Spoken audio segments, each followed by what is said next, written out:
গ্রীষ্মকালের সবচেয়ে জনপ্রিয় ফল কাঁঠাল এবং আম অ্যালোভেরা প্রপাগেট প্রসেসে ১২ মাস আপনার ছাদে আপনি উৎপাদন করতে পারেন।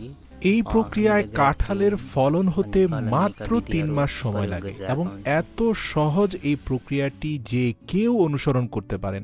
শুরুতেই উপযুক্ত এক টুকরো বাকল আপনার পছন্দের কাঁঠাল গাছ থেকে ভিডিওতে দেখানো প্রসেসে একটা ধারালো ব্লেডের সাহায্যে চারপাশ থেকে কেটে আলাদা করে নিতে হবে। এখন এই এক টুকরো কাঁঠাল গাছের বাকল থেকে মাতৃগাছের মতো স্বাদ আর গন্ধযুক্ত কাঁঠাল পেতে তার উপরে এক টুকরো রসুনের কোয়াকে ভালো করে ঘষে রসুনের রস লাগিয়ে নিতে হবে। জার্মিনেশন প্রক্রিয়াকে শক্তিশালী করতে এই এক টুকরো কাঁঠাল গাছের বাকলের সাইজে আরেক টুকরো অ্যালোভেরা নিতে হবে, যার উপরিভাগের স্কিনটাকে ফেলে দিয়ে ভিডিওতে দেখানো প্রসেসে মাতৃগাছের বাকলটাকে পারফেক্টলি প্লেস করতে হবে।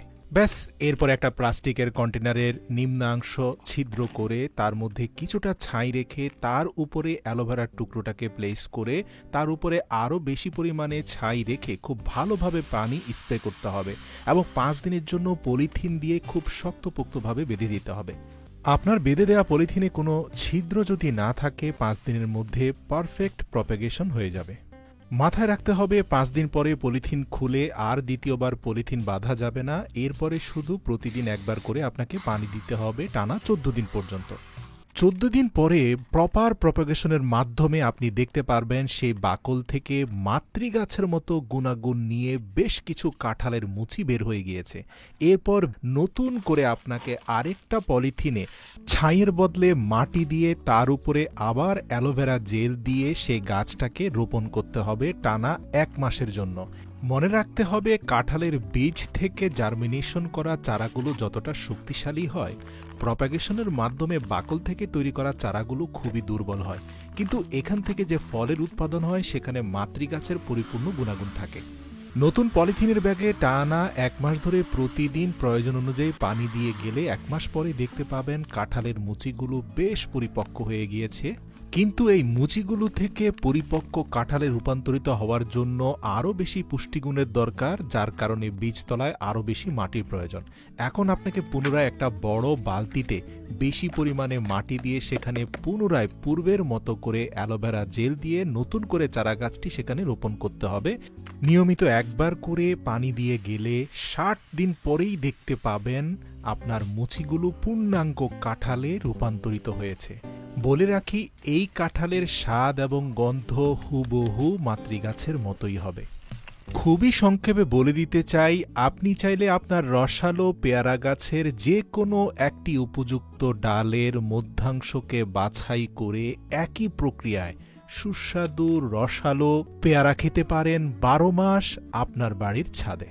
মাথায় রাখতে হবে, এক্ষেত্রে পেয়ারা গাছের বাকল নয়, পূর্ণাঙ্গ ডালকে কেটে উপযুক্ত অংশের দুভাগকে ফেলে দিয়ে যেই অংশ থেকে প্রপাগেশন হবে তার অপোজিট জায়গাটাকে ভালো করে ধারালো ছুরি দিয়ে ছেঁচে নিতে হবে, যাতে খুব দ্রুত শিকড় গজাতে পারে।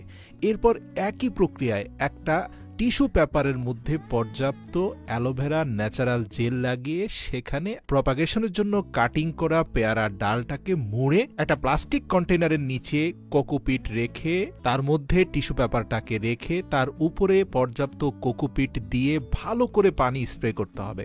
মনে রাখতে হবে, কাঁঠাল এবং পেয়ারার ক্ষেত্রে পার্থক্য হচ্ছে কাঁঠালের বীজতলায় আপনি ছাই দিয়েছিলেন, এখানে ছাই দিলে কাজ হবে না, এখানে আপনাকে কোকোপিট বা নারকেলের খোসার চূর্ণ দিতে হবে। প্রিয় দর্শক, এর পরের ধাপগুলোতে তেমন কোনো পার্থক্য নেই। যে বিষয়টা আপনাকে জানিয়ে রাখা প্রয়োজন, ১২ দিন পরে প্রপার প্রপাগেশন হওয়ার পরে গাছটাকে উঠিয়ে ভালো করে ধুলে আপনি দেখতে পাবেন নিচের যে অংশটা আপনি ধারালো ছুরি দিয়ে ছেঁচে দিয়েছেন সেই অংশে খুব ভালো করে শিকড় বেরিয়েছে। এরপরে আগের মতোই প্রসেস, পলিথিন কন্টেইনারে মাটির মধ্যে অ্যালোভেরা জেল দিয়ে সেখানে নতুন চারা গাছটি রোপণ করবেন। ৪০ দিন টানা পানি দিলে আপনি দেখতে পাবেন পেয়ারা গাছটা বেশ বড় হয়ে গিয়েছে। তৃতীয় ধাপে কিছুটা পরিবর্তন আছে। বড় প্লাস্টিক কন্টেইনারে পেয়ারার চারা গাছটি রোপণ করার পূর্বে বীজতলায় পর্যাপ্ত মাটির সাথে কোকোপিট এবং চালের তুষ মিশিয়ে নিতে হবে। এরপরে টানা ৪০ দিন পানি দিলেই আপনার ছাদের সেই পেয়ারা গাছটিতে পর্যাপ্ত ফলন হবে। আর হ্যাঁ, বরাবরের মতোই প্রপাগেশন প্রসেসে উৎপাদন হওয়া এই রসালো জুসি পেয়ারা প্রতিটা কামড়ে আপনার মনে হবে মাতৃগাছের স্বাদ এবং গন্ধ অটুট রয়েছে। প্রিয় দর্শক, হুবহু একই প্রসেসে আপনি চাইলে আমেরও প্রপাগেশন করতে পারেন। ভিডিও লম্বা হয়ে যাবে বিধায় এখানে আমি তা বিস্তারিত বলছি না, শুধুমাত্র দেখাচ্ছি আমের প্রপাগেশনের মাধ্যমেও সরাসরি আপনি মাত্র ৩ মাসেই আপনার বাড়ির ছাদে আমের ফলন পেতে পারেন। কোনো পার্থক্য নেই, পেয়ারার প্রপাগেশন প্রসেস এবং আমের প্রপাগেশন প্রসেস হুবহু একই। টেকনিকগুলো উপকারী মনে হলে বিনীত অনুরোধ করছি আপনার প্রিয়জনদের সাথে ভিডিওটি শেয়ার করবেন অথবা তাদের ট্যাগ করে দিবেন।